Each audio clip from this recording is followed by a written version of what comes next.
In a world where humans enslave demi-humans, we find Banaza thanking the demi-humans for loading the cargo onto his cart, telling them there's still more to load so they should eat lunch and wait for him. He pulls out a pouch of money to give them, but hears people whispering in disgust, saying, "This man gives money to a demi-human, he's truly strange." The demi-human tells Banaza, "I appreciate your offer, but we're demi-humans, as you know." Banaza responds with a question, "And what's the difference?" Then adds, "I'm the one making you wait, so this is the least I can do." The demi-humans become very happy and thank him, but on the other hand, the humans scorn Banaza and call him a hypocrite. Banaza then asks himself, why do people care whether someone is human or demi-human? Can't we just coexist no matter what we are? Suddenly, his body starts glowing and he disappears. He wakes up in another place and hears someone say, "The hero's summoning succeeded." He looks at the summoning team leader in surprise and asks, "Where am I?" The leader replies, "Welcome to the magical kingdom of Claret." Banaza is surprised and asks about the voice he heard when he woke up. The leader explains that they summon potential heroes from other worlds according to their tradition, to help them in their long war and hopefully fight the Demon King's army instead of them. A maid approaches to measure his magical abilities. He places his hand on the crystal ball, and the leader tells him that he'll receive new skills as compensation because those who come here,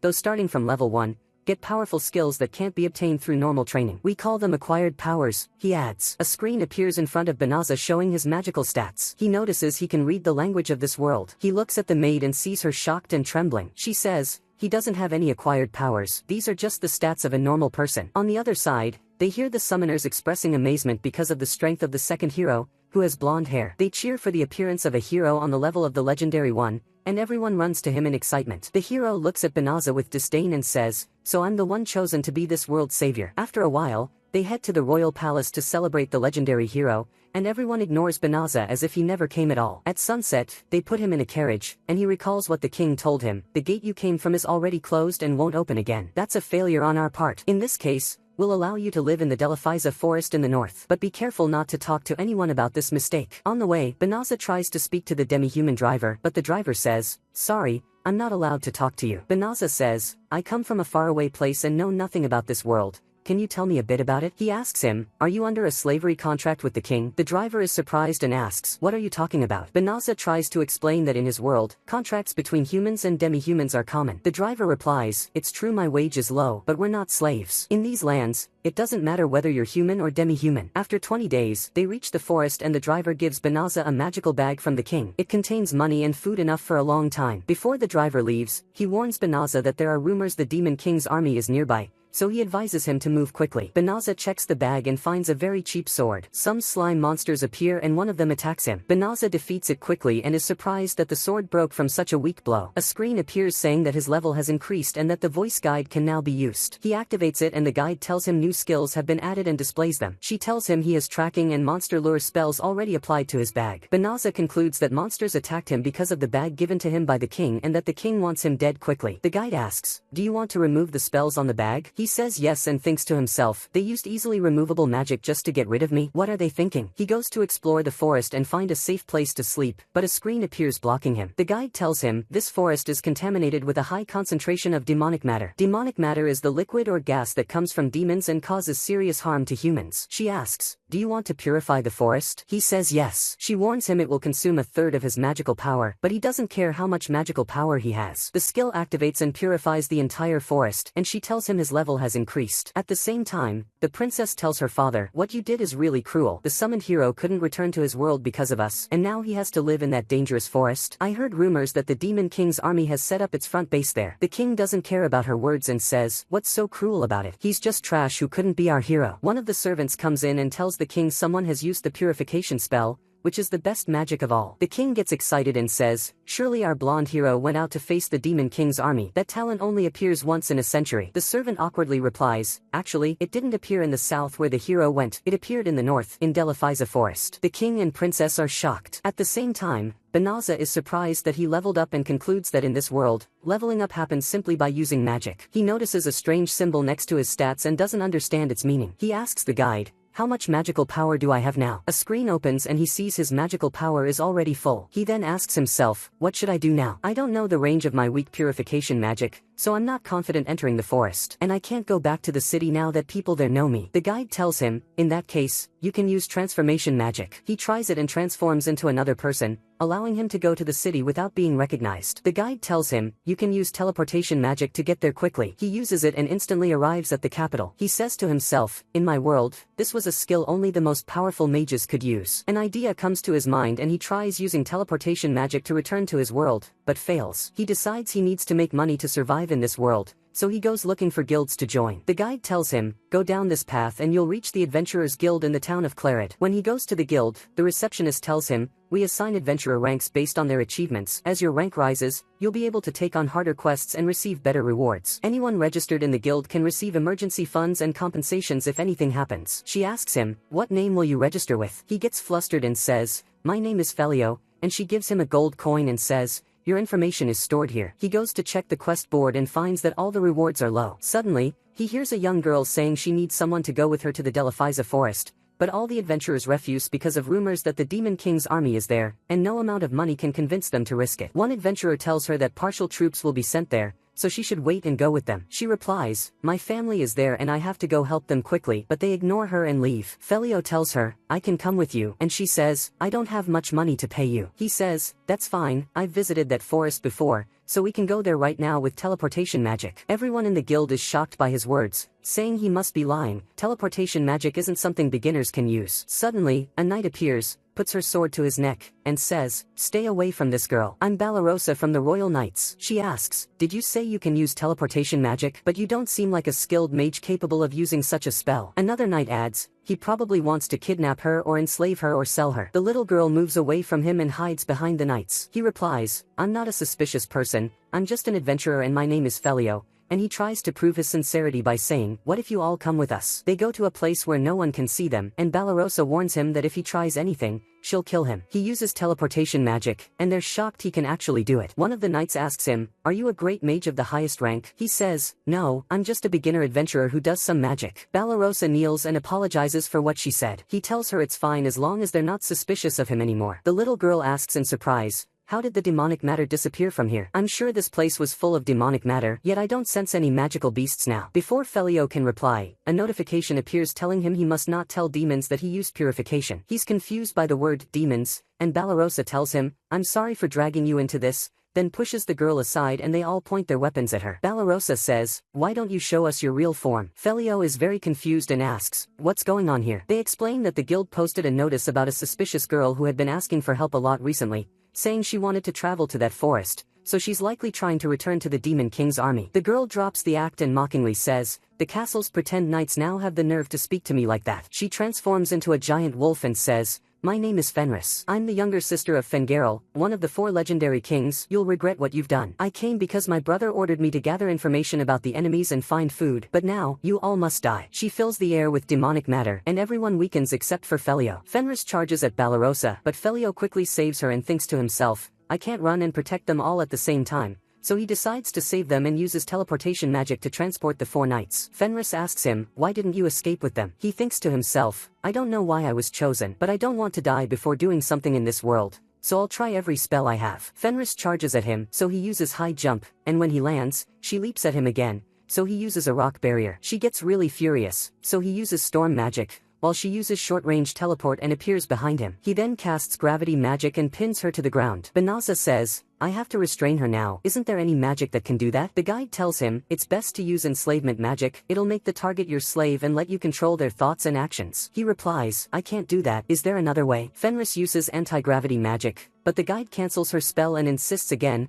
I urge you to use enslavement magic. He says, no, I won't use it. Fenris keeps trying to resist the gravity with her spell, and the guide keeps stopping her and pressing Banaza, but he refuses. Eventually, Fenris gives up and says, I don't have enough magic to defeat you, and there's no path in life for a warrior who can't fight, so kill me now. He replies, I don't want to kill you. I don't even like fighting, and he cancels the spell. She's surprised by his reaction and says, I'm a demon, and you're saying you'll let me live? He replies, I don't care if you're human or a demon. I don't want to kill someone who surrendered, that's all. She returns to her original form and falls asleep due to magical exhaustion. That night, he opens the magic types menu and asks himself, why do I have such strong magic? Fenris wakes up inside the tent and thinks, I'm resistant to magic and I still couldn't defeat him. I always thought humans were a weak race. She notices her magical energy has returned and goes outside to ask him, did you use healing magic on me while I was asleep? He replies, yes, and apparently it worked. She says, anyone else would have killed me and skinned me alive, so I promise I'll never fight humans again. Because you have all this power, I'll consider you my master, and I'll spend my life repaying my debt to you. He refuses, but she insists and says,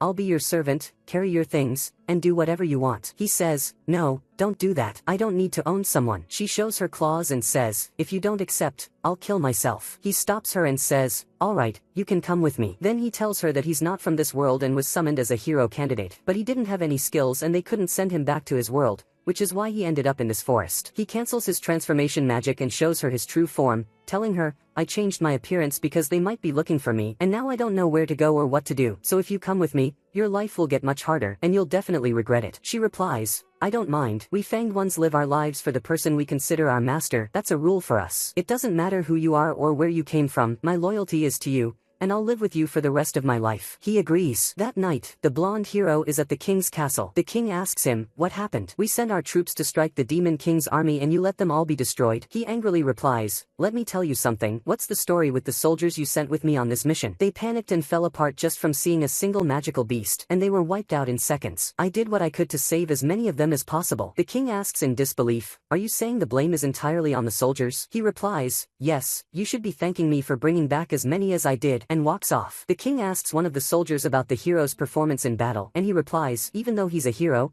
he was behind the soldiers. He ran away as soon as the fight began, and he kept yelling at the soldiers and blaming them. Meanwhile, the blonde hero is walking away angrily and thinking, I trained for a whole month, so why haven't my skills improved at all? All I can do is hold out against humans and weak magical beasts. I wouldn't stand a chance against any strong monster. The next day, Banaza is walking with Fenris through the market. He tells her, I need to earn money if I'm going to live in this world. I think I'll go to the Adventurers Guild again, then look for a place to sleep tonight. They go to the guild, and Banaza brings Fenris to register as well. She's curious about the golden pendant used to store the data. The receptionist asks, what name will you register with? Before she can say her real name, Banaza stops her and tells the receptionist, her name is Reese. Afterward, Fenris apologizes to him and says, I forgot we shouldn't use our real names here. He replies, it's fine, what's more important is that you get used to your human form and don't transform. Suddenly, they hear an announcement about an urgent quest to hunt bears in the north because they're heading toward the city. The receptionist tells them, all ranks are eligible, and this time, the reward will be 10 times higher for each bear killed. Banaza tells Fenris, looks profitable, but I don't think we should accept it. She asks in surprise, what are you saying? You could destroy any bear army easily. He replies, impossible, even the hero couldn't defeat them, so there's no way I could. She says, in that case, I'll go fight them myself, and if I defeat them,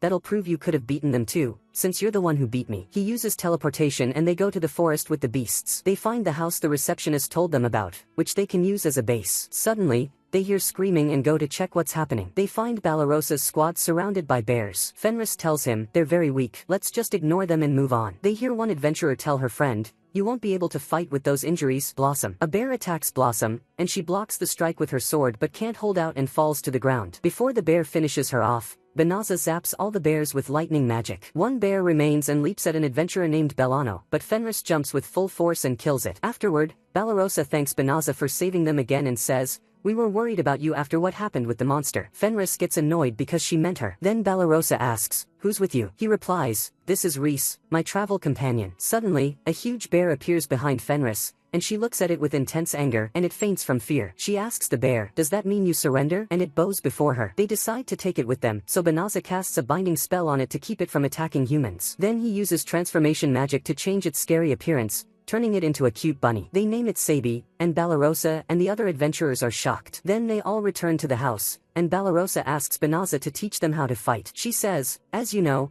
the blonde hero's troops were defeated by the bears, so the hero got very angry and said he wouldn't lead forces against the demon king again until he found strong soldiers he could trust, and locked himself in the fortress. That's why the king issued an urgent order for us to train until we can defeat high-level beasts like the bears. But we're still beginner trainees and can't even beat one bear even though we're 4. Banaza thinks to himself, I still don't know how to use magic properly, so I'm not sure I can teach anyone. Suddenly, he notices Fenris is very angry with them, so he says, sorry, I introduced her earlier as my companion, but she's actually my wife, and all I want is to live a quiet life with her. Fenris calms down and says, that's a good idea, let's teach them how to fight, and he agrees. But they tell him, we're embarrassed to ask another favor, but camping outside is very dangerous, so could we rent a part of your house? Fenris says, no problem, the house is big. At the same time, the Demon King's assistant, named Olimenas, enters with a report. She tells him, regarding the unit led by Fingarel that was defeated in Delaphiza Forest, we found out it wasn't Clarid's magic users who used the purification spell, it came from a single person. He replies, a single person with magic powerful enough to defeat demons in an instant, you must capture them, of course. The next day, Banaza has the adventurers fight a giant boar, but the boar chases Balarosa and she runs from it. Blossom rushes at it and strikes with her sword, but her blow isn't strong enough to cut it. Bellano tries to protect her with a magic barrier and Bellary shoots it with an arrow, but it doesn't even scratch it. Bellano runs out of energy and the barrier in front of Blossom disappears, so they all flee from it. Afterward, they return to the house and Balarosa asks Banaza, are you sure we can take this room? He says, yes, we received our rewards after we defeated the bears,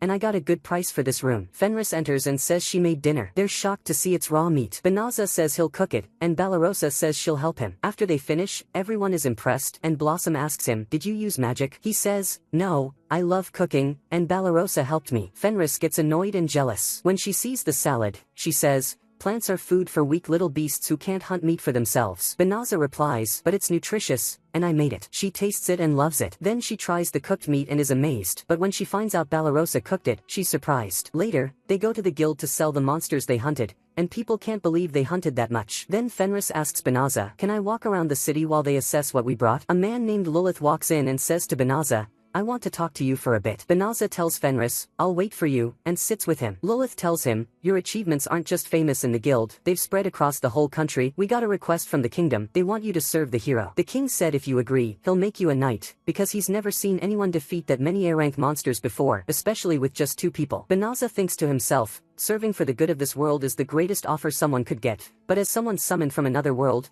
I have no reason to fight demons, especially because of Fenris. He asks Lilith to decline the offer. Banaza walks out and finds Fenris looking disheveled. He asks her worriedly, did you fight a magical beast on your own? She replies, no, don't worry, and thinks to herself, I didn't expect cooking lessons to be this hard, and remembers how she failed at everything in the cooking class. A month later, a messenger from the kingdom comes to Banaza, asking him to fight in the human army against the demons. Banaza tells them, my answer won't change no matter how many times you ask. Fenris says, how many times have they asked you this month? Want me to threaten them? He says, no, they're just doing their job. They go check how the adventurers' training is going, and Banaza is amazed that Blossom has brought life back to the field. Then they go to Bellary, and Fenris tells her, shooting arrows at trees isn't enough training, but Bellary says her heart won't allow her to shoot at animals in the forest. Meanwhile, Banaza goes to Bellano and gives her a ring that boosts her endurance and gives her energy. Suddenly, they hear Balarosa scream and find a beast attacking her. Fenris slices it apart and says, stop acting innocent, you should be able to defeat a C-rank magical beast easily, you're just pretending to be weak to attract my husband. Balarosa asks confused, what are you talking about? And Fenris notices someone is watching them. They return home and are amazed by Fenris cooking. Banaza asks her, when did you learn this? She tells him that every time they went to the guild, she attended cooking lessons, and remembers the cooking instructor saying, if you want to win a man's heart, make him curry. She gives him the dish and says, I made this one especially for you. When he tastes it, he really likes it. Olimenas is watching and can't believe Fenris is sitting with humans so casually and interacting with them. Suddenly, Fenris appears behind her and says, what are you doing here? She brings her inside and Banaza offers her tea. Fenris asks, what brings one of the Demon King's closest aides here? Surely not a visit. Olimenas replies, I came to investigate the area and saw you by chance, and thinks to herself, Fenris is a completely different person from when she was in the Demon King's army. She wonders how Banaza can be so calm while sitting next to a demon. She uses ability assessment magic but can't detect anything about his stats. She says slyly, this area seems new, especially Delaphiza Forest, which no longer has any magical beasts. Banaza says, you're right. I guess the purification spell I used earlier worked. Olimenas is shocked and says to Fenris, do you realize this man is the one who defeated your brother Fingarel and his forces? Fenris snaps and says, shut up. Banaza asks in surprise, is that true? Did I really do that to your brother? She replies, very few humans can use purification magic, so I figured that's what happened. My brother was a fanged warrior like me, and he would have hated for me to pity his death. Besides, he was one of the 4 legendary kings, he alone bears the blame for his failure. She tells Olimenas, I've decided to accept this man as my husband because his power impressed me, and nothing will change my feelings. They realize the other adventurers were eavesdropping and now know everything about Fenris. Olimenas thinks to herself, this man is a threat to the Demon King's army, and that means Fenris is now our enemy too. She stands and says to Banaza, do you mind facing me in a friendly match? I'm very curious to see the strength that impressed Fenris. They go outside, and Illuminus begins by attacking with poison magic, aiming to hit both him and Fenris. Banaza easily nullifies it and uses binding magic. He angrily says, "I'm your opponent here, so I won't let you hurt anyone else." Illuminus surrenders. The next day, Banaza gathers the adventurers and says, "I didn't tell you the truth about Fenris because I didn't want any problems. If you want to report us to the castle, go ahead." Fenris says, "But allow me to say one thing. I swore loyalty to my husband and I'm no longer a member of the Demon King's army." Balarosa replies, "Felio is right. While it's our duty to report, I don't see a reason to report someone who has no grudge against us." Blossom adds, "Reese helped us a lot during our training, we all owe her." Bellary says, "Even though we're weak, we'd never betray someone who treated us kindly." Suddenly, Fenris hears a sound outside and they go out to check. They find Illuminus arriving with an army of dragons. Banaza gets excited when he sees the dragons, and Illuminus is surprised he isn't afraid. Fenris asks, "Are there no dragons in your world?" He says, "There are, but I've never seen one before." Illuminus gets very angry and orders the dragons to attack. Banaza uses lightning magic and defeats them all, and the remaining dragons flee. Blossom says, "I should have thrown one of my farming tools at them," and Banaza excitedly says, "Let's try it." She throws her axe and Banaza uses enhancement magic, and it pierces through a dragon's neck. Blossom receives the title, Dragon Slayer, and her level rises. At the same time, the Demon King is watching them through a magic crystal and says to his followers, "We must act." The next day, Banaza creates a magical barrier around the house so he can know if any demons come near them. At the same time, the adventurers are sitting around Blossom, looking at her database entry for the title, Dragon Slayer. Balarosa leaves them and says she's going to train. She walks off very upset because she wanted the Dragon Slayer title too and thinks to herself, "That title is so rare it could make a regular person into a noble. If I had earned it, I could have restored the noble status my family lost, and we could have lived in the capital again like when my father was a knight." Suddenly, a strange man appears and says, "I came here because I heard an old friend of mine lives here." She notices his gear is far too light for someone walking alone in a forest full of magical beasts, so she asks,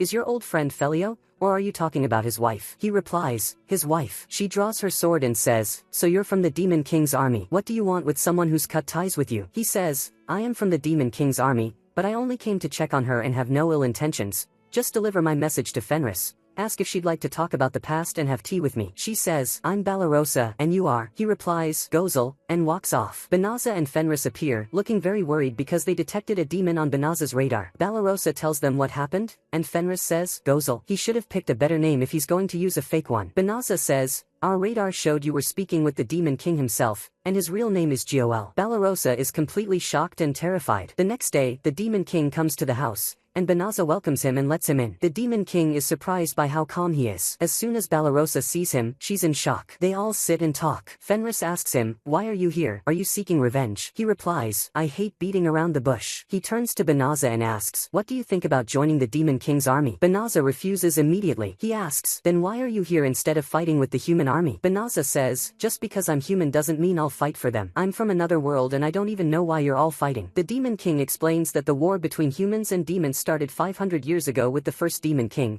who came from another world and wanted to conquer this one. The demons, who were being oppressed by humans at the time, sided with him, so the war began. Banaza asks, "Do you want to end the war?" He replies, "After 12 generations of Demon Kings, the thinking has changed, and I have no desire to rule this world, but I'm the Demon King, and I won't allow anything that threatens demons to fall into human hands. So take my advice and join me." Banaza says, "I have no intention of joining the humans or the demons." The Demon King laughs and says, "You're very stubborn." He stands up and says, "That doesn't mean I've given up. I'll return," and thinks to himself, "Aside from Felio, I'm surprised someone else isn't bothered by my presence," referring to Balarosa. After he leaves, they find Balarosa has fainted. The next day, Balarosa wakes up and is shocked to see him eating breakfast with Fenris and Banaza. She runs away from him immediately. Later, she steps outside, making sure he's not there, then finds him waiting outside and saying, "I want to talk to you." She runs again. The next day, she sees him again and continues running away from him. One day, a kingdom guard is observing what's happening and reports that a demon keeps visiting them. The king gets furious and says, "How dare he ignore my summons and choose to stand with the Demon King's army?" His daughter, the princess, tries to calm him and says, "We still don't know whether he's actually joined them, and if you send soldiers after him, he might get upset and actually join the Demon King's army. It's better if you talk to him yourself." He snaps at her and says, "You think your methods can govern a nation?" The blonde hero walks in and says to the king, "Give me soldiers and I'll make him obey orders." At the same time, Illuminus warns the Demon King about visiting Banaza too often. He replies, "We must win him to our side. He's far more understanding than the king, who won't even listen." After he leaves, she thinks to herself, "Some of our people are starting to speak ill of Goel because of his visits to Banaza, all just to lure him to our side. Is that really all he's aiming for?" Meanwhile, Fenris talks with Banaza and asks, why don't you want to join the hero's army even though the rewards would be way better than what you get now? Is it because of me that you don't want to join the Demon King's army? He replies, no, it's not that, but now that I have amazing power, I'd rather not fight anyone unless I have to. Suddenly, they find the blonde hero's army outside the house. The hero arrogantly says to Banaza, I know what you're planning. I heard you've been communicating with the Demon King's army, so I'll give you a choice. Join me or I'll consider you a spy for the Demon King and eliminate you. Banaza replies, I don't want to join either side. The hero is shocked and says, so you want to die a traitor to the kingdom? Balarosa's squad sides with Banaza and denies the hero's claims. He says, I heard some of you are working with this man. I could arrest you for treason too, but I'll let it go if you help me convince him to join me. Banaza says, I can't cause problems for Balarosa and the others, and I won't join either side of this war, so we'll move to a different place. Balarosa says, please take us with you. They taught us since we were kids that demons are our enemies and we must fight them, but after living with you, we started to question that. Besides, if I follow someone who threatens innocence, I won't be able to face my father, who was once a knight. They all agree with her and beg Banaza. So Banaza uses teleportation magic and moves the house, the land, and everything they own to a place far from the capital. The blonde hero is shocked that Banaza can use magic that he himself can't even manage. Suddenly, Joel appears. The knights tell the hero that's the demon who kept visiting them. Joel gets extremely angry because they caused Banaza and the others to leave, and he orders his forces to launch a full-scale attack on Claret. The Demon King's army pushes deeper and deeper, breaking through their defenses. The king asks the knights, where's the hero and what is he doing? A knight replies, he locked himself in the northern fortress again. The king orders them to summon him immediately. One of the high council members tells the king, we need to gather all the mages in the kingdom to cast the purification spell. On the other side, the Demon King asks Grianiel, one of his subordinates, what's their status now? She replies, I think they're ready. He orders Illuminus to have all forces withdraw because the mages will soon activate the purification spell. At the same time, the mages finish the chant and cast it over the entire city. The next day, a high council member tells the princess, we have 3 months before the purification spell wears off, so the demons won't come near us. All the mages who cast the spell are now in a coma due to magical depletion, including the king, and they'll need 2 or 3 months to recover. The princess says, until he wakes up, I'll handle royal duties, and to start, the hero will be stripped of his title because the kingdom's fate is at stake, and instead of helping, he locked himself away. So my decision is right. At sunset, the hero is thrown out of his house and becomes extremely angry. That night, Banaza tells Fenris, I've been meaning to say this for a while. I'm really grateful for you, and thanks her for everything she's done since they moved to the new place. She replies, I'm always at your service. Banaza recalls how when he first came to this world, he was lost and alone. Now he has a home and is managing things. He feels at peace. The next day, Balarosa and her team tell Banaza and Fenris, you've worked so hard lately, go out together and enjoy yourselves today. Fenris is really happy and excited about the idea. They go out and enjoy their time. Banaza buys Fenris a hairpin as a gift. That night, Fenris is holding the hairpin and looking very happy. Balarosa and the others glance at her in surprise and feel jealous. The next day, the hero breaks into the royal palace's storage, searching for anything that can defeat Banaza and get his position back, since he's deeply envious of him. Suddenly, he hears a girl's voice ask, do you want power? If you want power, release me. She opens a hidden door in the wall, and he enters. She says, pull the sword in front of you and I'll grant you any wish. The hero's maid fearfully asks, who are you talking to? He's surprised that she can't hear the voice. He pulls the sword, and suddenly a whirlwind erupts. A fairy named Hea appears and says, I'll grant you 3 wishes. Elsewhere, the princess goes to the person she trusts most in the kingdom, Lady Asura, and asks her for advice or guidance. Without warning, rings appear around everyone's necks. The princess orders the guards to head to the palace storage and arrest the intruder. They don't recognize the rings, but Asura tells them these are sacrifice rings. When a certain fairy grants a wish, she places them on the necks of her victims to behead them in exchange. The princess explains that long ago, the king of Claret asked a fairy to defeat the Demon King's army, and it was said she sacrificed half of all living beings in return. So the kingdom's mages gathered to seal her. Breaking the seal isn't easy, but someone managed to do it and already made a wish. We only have time left until the fairy fulfills it. Asura says to the princess, you need to find the true summoned hero. The council members say, it must be the one the king tried to recruit and who refused. It must be the hero Felio. Asura says, you can find him in the west. The princess decides to go to him herself since the forces are busy protecting the kingdom. Meanwhile, Banaza is in a shop selling armor he crafted from dragon scales. The merchant is amazed and says, I'll pay any price you name, just bring me whatever goods you can get. Banaza agrees to supply him with all future weapons. Then he asks, can you direct me to a trader who buys items made from magical beast hides? The merchant agrees happily. Banaza heads out with Fenris and Balarosa. On the way, he suddenly receives an alert that a fairy is approaching. Heya appears behind him and asks, "Are you Felio?" He asks, "What do you want from me?" We go back in time a little to the blonde hero, whose first wish was kill the criminal named Felio. Heya tells Banaza the wish will be granted now. Fenris senses danger and quickly stands in front of him to protect him, taking the fatal blow. The hairpin falls and breaks. Banaza is in shock and filled with rage. Coldly, Heya tries again to kill him and uses fire magic. Banaza blocks all her spells with magic while holding Fenris, and quickly tries to use healing magic, but strangely, it gets nullified. A screen appears saying, "The injury exceeds your healing capacity." Heya launches light magic at full power, but it can't break through Banaza's shield. The voice guide says, "Light and dark magic acquired." Banaza becomes furious and says to Heya, "I'll never forgive you." His memories with Fenris flash before his eyes,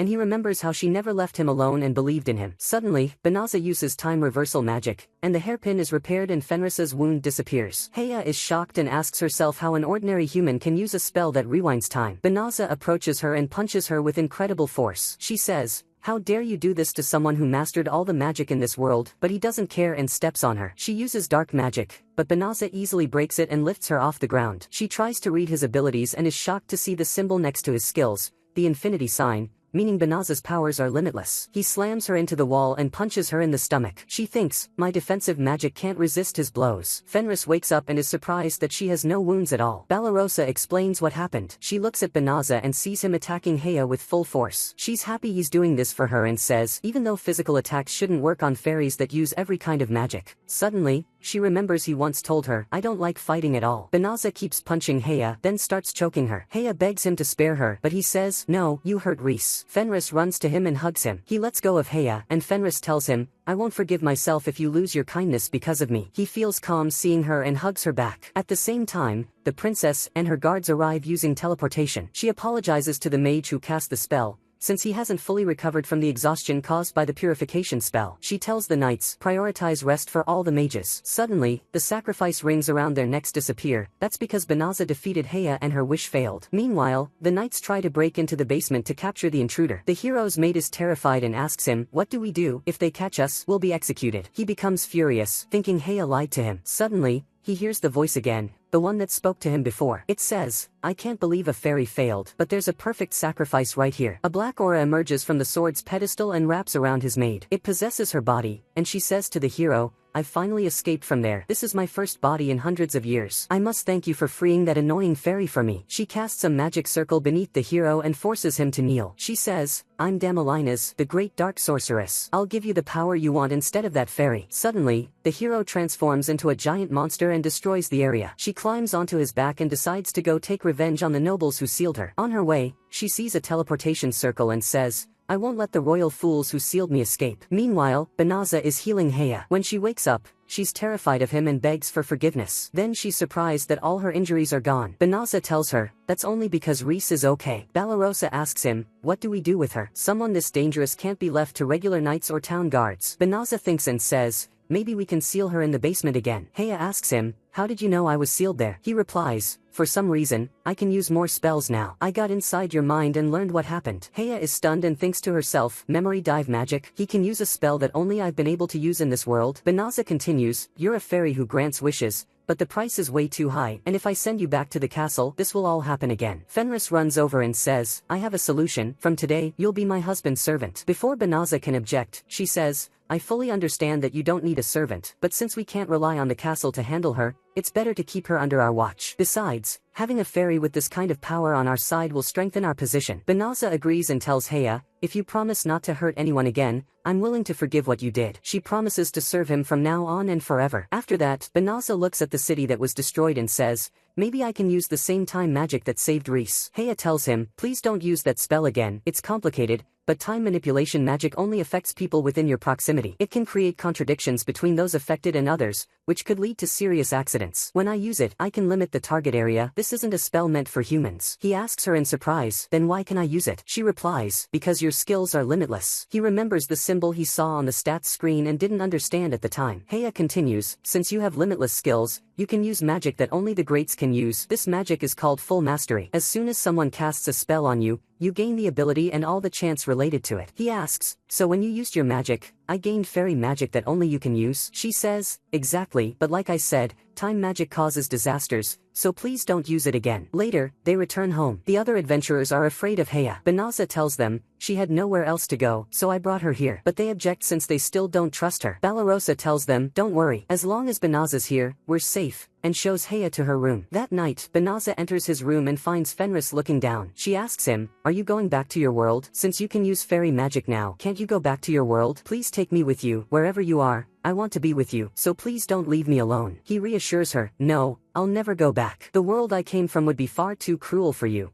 and I have no intention of leaving and letting you live here alone. Suddenly, he asks her, will you be my real wife? He says, the day I thought I'd lose you, I felt an indescribable fear. I've never felt that kind of pain inside me before. I couldn't control myself. I can't imagine life without you. She replies, I was never pretending that our marriage was fake. To me, I've been your wife from the very beginning. The next day, the princess is searching for Banaza and asks all the merchants about him, but no one gives her any information. At the same time, Banaza and the others are having breakfast together at home. Then Blossom goes to work in her field. Meanwhile, Bellary is in the stable and thinks to herself, I have to work so I can contribute something to the household budget, but all I can do for now is take care of the horses. She feels discouraged. As for Bellano, she's in her room remembering her brother and father, and says to herself, I left the knights before I could become a mage like you did. I don't need to push myself to be stronger right now. She remembers how Banaza taught her how to use magic and was very patient with her, even though she had given up. Suddenly, she hears Blossom screaming. It's because a magical beast shaped like a horse is running through the field. It suddenly charges at Bellano and Bellary, so Bellano uses a magic shield and blocks it. Bellary quickly grabs a rope, jumps onto the horse, tames it, and calms it down. Afterward, she asks Ballarosa, can we use the wide land around our house? She replies, all this land belongs to the local lord. I'm sure we could use it if we buy it from him. Meanwhile, Banaza and Fenris are in the city selling some goods. As usual, the merchant is amazed by Banaza's merchandise and gives him a very expensive gemstone in return. Suddenly, black clouds gather above the town, a magic circle appears, and Damilinus and her beast emerge. Panic breaks out in the city and people start fleeing. Damilinus finds Princess Elizabeth in the city and attacks her guards, pushing them away from her. Heya appears before Banaza and says, I sensed an evil aura approaching, so I came quickly. Then she tells them that Beast is a human who took this form because of the magic of the sorceress with him, the great dark sorceress Damilinus. In the past, she was the strongest mage in Clarid, but she stained her hands with dark magic and was defeated by the hero of that era, yet even after her body died, her consciousness remained alive, and she was sealed in the sword's pedestal where I was also sealed. I believe she managed to return after my seal was broken too. She asks Banaza to let her deal with Damilinus. He says, fine, but the lives of the citizens come first. Before Damilinus can attack the princess, Heya blows up the beast with fire magic. Damilinus responds with lightning magic at full power, but it has no effect at all on Heya. Damilinus is shocked that Heya blocked her magic with just one hand so easily. Heya replies, there's no magic in this world that can affect me. Damilinus sends the beast leaping at her and simultaneously uses dark magic as a double attack. Heya easily blocks both with wind magic. Furious, Damilinus uses dark magic again and transforms the beast into a giant monster. The princess is terrified and fears for the city. Suddenly, the magic circle breaks and the beast returns to its original form, the blonde hero. Banaza arrives and says, I knew the size of that beast would be a problem, so I nullified the spell. Damilinus is unable to comprehend how a mere human could cancel her magic. Heya casts sealing magic on her, retrieves the hero's maid's body, turns Damilinus into a red orb, and swallows it. Banaza is surprised and asks, is it okay for you to swallow something like that? She replies, I sealed her inside my spiritual world and I'll make sure to discipline her so she can use her power in your service from now on. Princess Elizabeth arrives and says to Banaza, are you Sir Felio? He replies, yes. She introduces herself and Banaza is surprised to see the princess standing before him. She tells him, I've been searching for you for a long time. She thanks him for saving the city and apologizes for how the king treated him and the former hero. He's surprised she called him former. She tells him, we dismissed him because of the trouble he caused,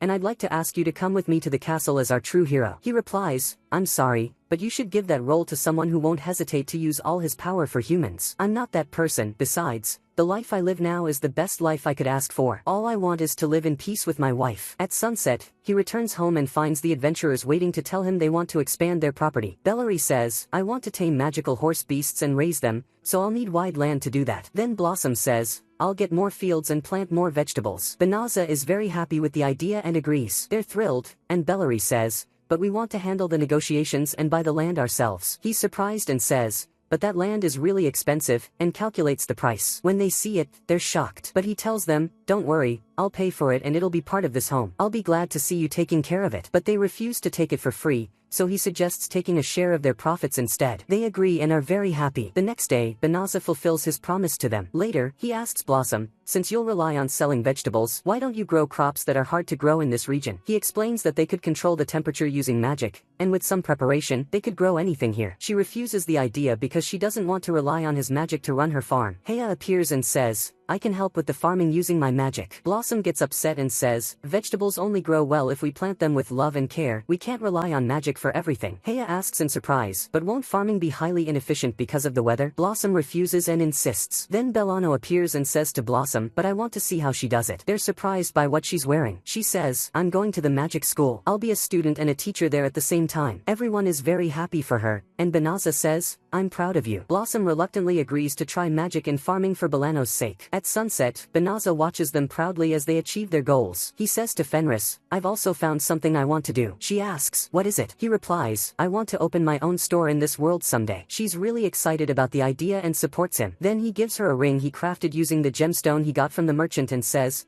this is our wedding ring. I'm wearing one just like it. She's very happy and says, I'm lucky to have you. Meanwhile, the blonde hero and his maid are in prison, terrified of being executed. The next day, a notification appears in front of Banaza that one of the demons has passed through the barrier he placed around the city. It's Grianiel. He tells the others, we need to keep an eye on the city for a while. Meanwhile, the High Council tells the princess, most of the coins donated by Felio were road gold coins issued by the royal castle. The princess remembers when Felio told her, sorry I didn't meet your expectations, but I don't want to fight demons or humans, and gave her a bag of money saying, use it to rebuild the city. She's surprised and says, ordinary people don't use road coins, so how? One council member replies, there's only one person we gave those coins to. Banaza, who we summoned here from another world by mistake and exiled. I suspect Banaza and Sir Felio are the same person. The princess is shocked and says, that means he'll never agree to be on our side. If that's true, then we must apologize to him first and ask for his forgiveness. Suddenly, a knight enters and says, the blonde hero has escaped from his cell. The princess says, call for assistance from the guard units and adventurers throughout the kingdom and arrest him and his maid. She feels guilty for having supported the blonde hero at first and says to herself,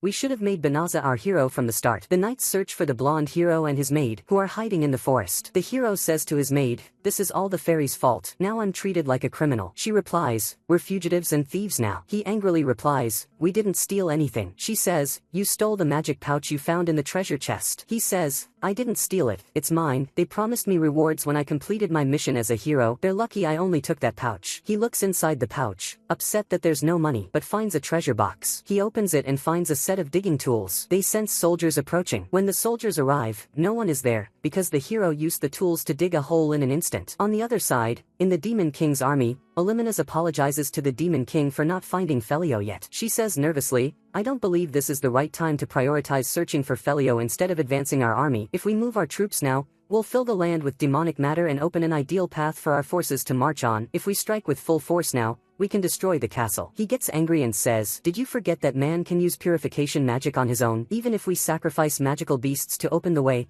Felio could undo everything we achieve. So yes, finding him is the top priority. She replies, but if we delay, you won't be able to silence those who oppose you. He places his hand on her head and says, I'm sorry for involving you in this, but I'll never abandon my beliefs. I see no reason for us to sacrifice just to invade the humans. One of the demons is secretly eavesdropping. We then find out she's an aide of Uegard, Joel's brother. She goes to inform him of what she heard. He gets furious and says, my brother isn't just refusing to advance the army, he also wants to recruit a human into it. She tells him, but that human possesses power equal to that of a hero. He responds angrily, that's why I say he's deluded. Whether he's a hero or not, we must destroy him. The Demon King becomes king by destroying everything. Since it's come to this, I'll seize the throne, and as the true Demon King, I'll send my army to clear it. At the same time, Banaza is at the market with Fenris. He says, my barrier detected another demon intrusion, but strangely, things are very calm. They decide to go get lunch. On their way, they see Lady Holdy, owner of a well-known shop in town, closing her store. They ask what happened. She tells them, since the last battle with the Demon King's army, my storage house was destroyed, and I'm too old to build another. Banaza and Fenris feel really sad. They go to look for a restaurant. Suddenly,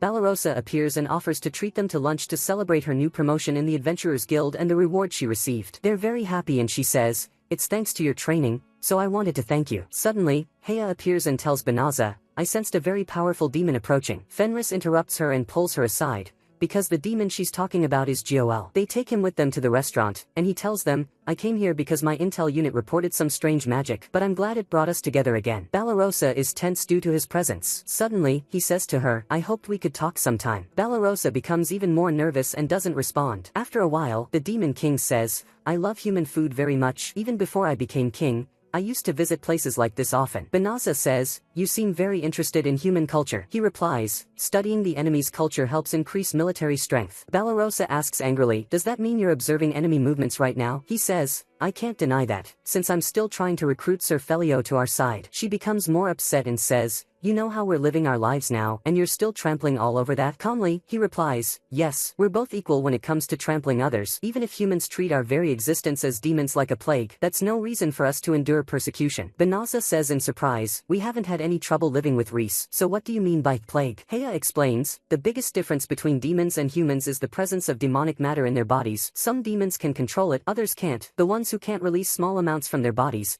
when that builds up in one place, it pollutes the area and harms humans. Like and delifies a forest. Joel adds, yes, and on top of that, most demons have a harsh temperament, even small arguments can turn into hostility. Then he apologizes for making them uncomfortable and leaves. On their way home, Banaza reflects on everything that was said and thinks to himself, when I was summoned to this world, I was happy that there was no discrimination between humans and demi-humans. But the wall between humans and demons is incredibly solid. The next day, Banaza opens the door and finds Princess Elizabeth. He says, why are you here? I already refused your offer, and I won't be your hero. She replies, I came to apologize. Felio, no, candidate hero Banaza. He and Fenris are shocked. She enters, and Balarosa serves her tea. The princess asks them to leave so she can speak with Banaza privately. Fenris responds, I'm not leaving. I can't leave him alone with someone from the kingdom. Banaza tells Elizabeth, my wife will stay here. If it's something you can't say in front of her, then I'll have to ask you to leave. She says, understood, and the others walk out. Suddenly, the princess kneels and says, please allow me to apologize for the injustice the kingdom put you through, and I'm sorry for the curses they placed on the pouch and for your exile to Delaphiza Forest. He tells her, raise your head. I'm not Banaza anymore, my name is Felio, and I'm nothing more than a humble merchant. The princess is saddened that he won't accept her apology. He says, no matter how many times you apologize, there's nothing I can do, so get to the point. There's no way a princess came all this way just to say sorry. She stands and shows him a magical map indicating the locations of Clarid's army. She explains, the lights you see represent the magical gems held by each unit commander. Banaza asks in shock, this is confidential information, why are you showing it to me? She says, the effects of the purification magic we used around the town will wear off soon, and once that happens, the demon army will move. Our mages are still drained and haven't recovered. Even though we used our geographic position to place the army strategically, there are certain towns we won't be able to protect, so I came to ask you to defend them. I'm not asking you to fight as a hero for humanity. Fenris interrupts and says, after everything you put him through, you want to drag him into a war? Elizabeth says, the king lying in that bed will recover soon, and because Sir Felio has ties to the demons, they'll send forces after him. Fenris angrily asks, is that a threat? Elizabeth replies, no, but there are things I can do now that I have authority, like charging him with defaming the true hero and for naming a false one. I'll have the king of Clarid abdicate the throne, and I'd be grateful if you help me do it. I won't deny that our king protected the kingdom from many threats, but he failed to help the weak and abandon them. I want to take the throne and save all the citizens, and to do that, I need to show the same level of authority as the king. Fenris gets upset and says, you want to use him just to become queen. Banaza calms her down and asks Elizabeth, you just want to guarantee that I won't join the Demon King's army, right? She says, you figured me out so easily, but yes, I don't want to lose a single region. He asks, did it never occur to you that I might share this information with the demons? She says, consider it the greatest proof of the trust I've placed in you. Meanwhile, the blonde hero is fleeing from adventurers because there's a bounty on him. Suddenly, a spider appears and traps both him and his maid in webs, and Uegard's assistant appears. That night, Fenris finds Banaza deep in thought. She asks what's wrong, and he says, I don't like fighting, but I can't just sit around while I know some towns may suffer. I've been thinking about what I should do in this world, and what I want to do. If we have a child one day, I want them to live happily alongside human and demon children, so I have to build this world for them. She replies, I know you're capable of doing things people consider impossible, and I'll help you in any way I can. The next day, in one of the towns, people begin evacuating because the Demon King's army is approaching. Before the demons can attack a child, Banaza appears in disguise with Fenris in her wolf form. Banaza creates a barrier around the town to stop the demons from coming closer. The demons are surprised to see a demoness fighting alongside a human. Banaza says, we are the guardians of this town. If you agree to retreat, we'll leave you alone. But if you plan to hurt people, we won't go easy on you. A giant demon approaches and says, I'll break the barrier. Fenris tells Banaza that's a scargal. No other species in the Demon King's army possesses physical strength like theirs, and he serves Uegard, Goel's brother. The scargal says to Fenris, "You Fonclan are a cowardly race with a foolish commander who got himself killed even though he claimed to be one of the 4 great kings. You're no match for me." Fenris becomes enraged and says to Banaza, "Let me handle him. My brother was defeated, but as one of the high-ranking officers in the Demon King's army, it's our duty to take responsibility. But if his defeat made you underestimate the Fonclan, which values military strength above all, then as his younger sister, I can't ignore your insult." Banaza says, "I don't mind, but don't kill him." She crosses the barrier, and the scargal attacks her. She dodges and injures the muscles in his arm and leg. He says, "You think that's enough to beat me?" She says, "You do have tough skin, but it takes effort not to kill you. I used to go for a quick kill, but I've learned restraint." She uses high jump magic and safe swap magic to switch positions with him. He gets angry and throws his hammer at her. She swaps places again, and the hammer hits him in the head. Then she uses gravity magic and traps him in place with roots. He shouts at the other demons to attack her, but Banaza intervenes and restrains them all. Then he uses healing magic on the scargal and says, "All I want from you is to retreat." The scargal asks in confusion, "Who are you?" Banaza replies, "Just a human who became friends with this demoness, and I truly hope to be friends with all of you. But if you refuse, then I'll face you however you want." They become afraid of him and flee. The village chief appears and thanks Banaza for protecting the town. He's surprised by the wolf and asks, "What is this?" Banaza replies, "No need to worry, she's my partner." The little girl the demons almost attacked thanks them. Meanwhile, one of the knights reports to the princess that a strange man and a wolf have been appearing in various areas,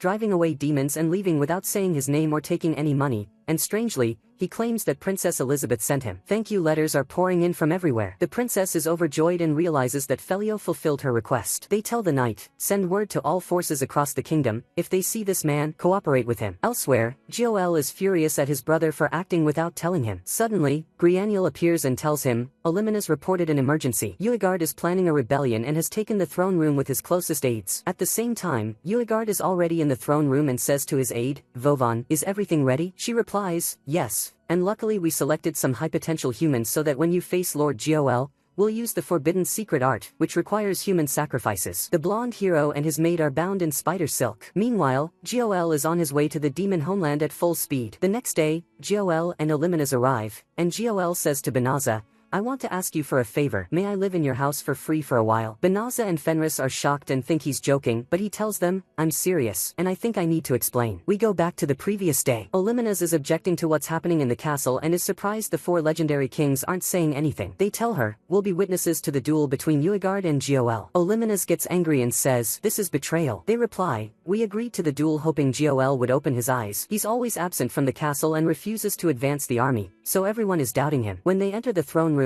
Olimenas says to Vovan, "Stop what you're doing. You know what Goel has done for us." Vovan mocks her and says, "I never noticed your presence. It's that weak." Olimenas attacks Uegard, but her claws break, and Uegard punches her, sending her flying. Suddenly, her broken claw flies toward Uegard, but Vovan blocks it. Before she can attack again, Grianiel appears and takes her away. Goel appears, and Uegard says, "I challenge you to a duel for the Demon King's throne." Goel refuses, saying he has no intention of fighting a meaningless battle. Uegard says, "Even your loyal followers agreed to this duel and say you've become so cowardly you're no longer fit to lead the demons. Your recent foolish actions don't suit a demon king." Goel replies, "I have just one question for you. Which of my actions do you consider foolish?" Uegard angrily says, "Still pretending to be clueless? You've been visiting human towns just to enjoy yourself." Vovan adds, "Not only that, you withdrew the army even though we were a step away from victory, rejected all suggestions to continue, and now there are rumors you want to side with the humans." Goel asks, "Did you send the army without my approval?" Uegard says, "Yes." Goel turns to the 4 kings and asks, "Did you agree with him?" They stay silent, ashamed. Goel removes the demon king's bracelet and says,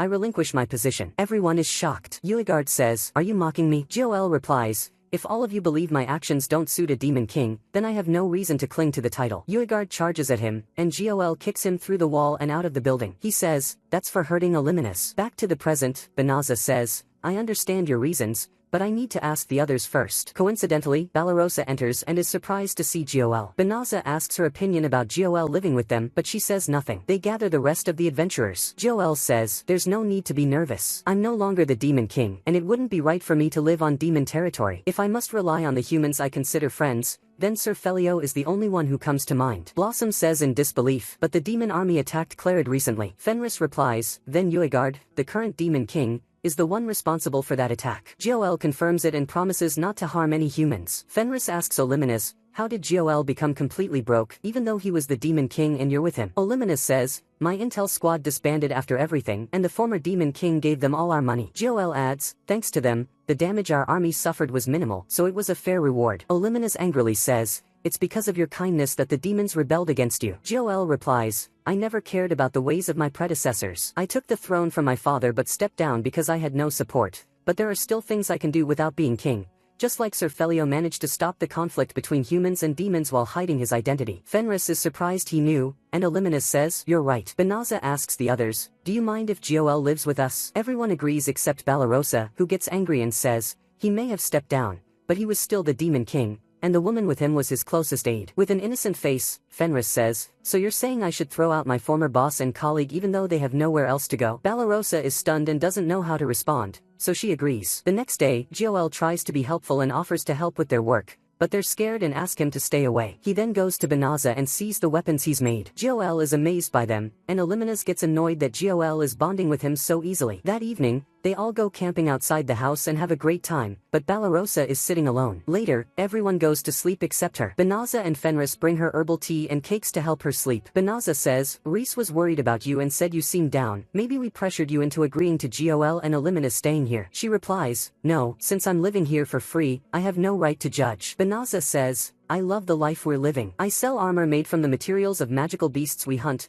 we eat vegetables Blossom grows, Bellary takes care of the magical beasts, and Bellano and Heya study magic. She says, you're right, maybe I just don't belong here. I wanted to stay with all of you forever, but clearly I'm not as useful as the rest. And even though Gol might be a demon, when he talks and laughs with us and eats the same food, he doesn't feel any different. I know demons see us as aggressors, but I can't accept that. Maybe I'm just a rookie who hasn't even been on the battlefield yet, but among the knights I saw many tears over injured or dead comrades. And even if I know that man isn't evil, I'm not sure I can live under the same roof with him. Banaza tells her, it's normal to feel that way. I'm sure every human in this world hates demons. But I don't think Gol and Olymanus came here just because they felt they had to. Fenris adds, we think they came to observe this place, because here we have Felio, Damelina's inside Heya, and of course, me. This house has people who could be a powerful asset to either side. Balarosa asks in surprise, and you don't feel any tension, even though you're being watched? Banaza replies, no, we have nothing to hide, and you don't have to accept him. What's important is that we live together with mutual respect and acceptance of each other's ways of life. Balarosa feels at ease. The next day, Uegard is extremely confused, unable to understand how demons, who are stronger than humans,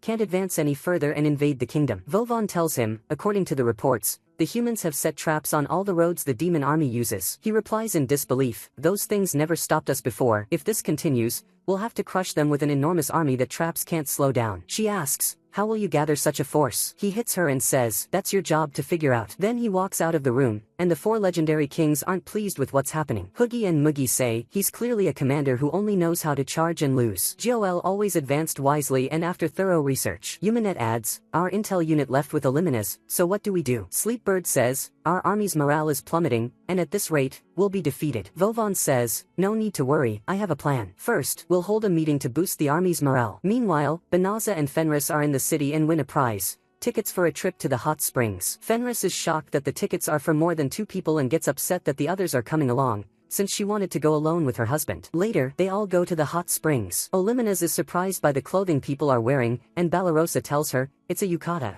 It's traditional clothing from the eastern lands. When they enter the changing room, Blossom accidentally bumps into someone without realizing. She looks up and sees a large, intimidating man. Before he can attack her, a woman stops him, and Blossom walks away. The shocking part is, the man and woman are actually Uegard and Vovon in disguise as humans. Uegard angrily asks her, why did you stop me? How could that filthy creature dare bump into me? She replies, the reason we're here, disguised as humans, is to boost the morale of our officers after the last defeat. If anything happens, all of that will be ruined. Suddenly, the 4 legendary kings enter. Vovon tells them, don't forget to keep your anti-demonic matter necklaces on. Later, Gozel, Fenris, and Olymanus notice their presence. Fenris warns them not to show themselves at all, or they'll ruin the day. After a while, Uegard and the others are having lunch. He orders a show of strength to entertain themselves, so 2 of them start fighting intensely. Suddenly, one of their necklaces falls off, and demonic matter spreads. At the same time, the blonde hero and his mate escape from the Demon King's castle and arrive at the hot springs. The blonde hero pulls out a crystal he stole and tells his maid,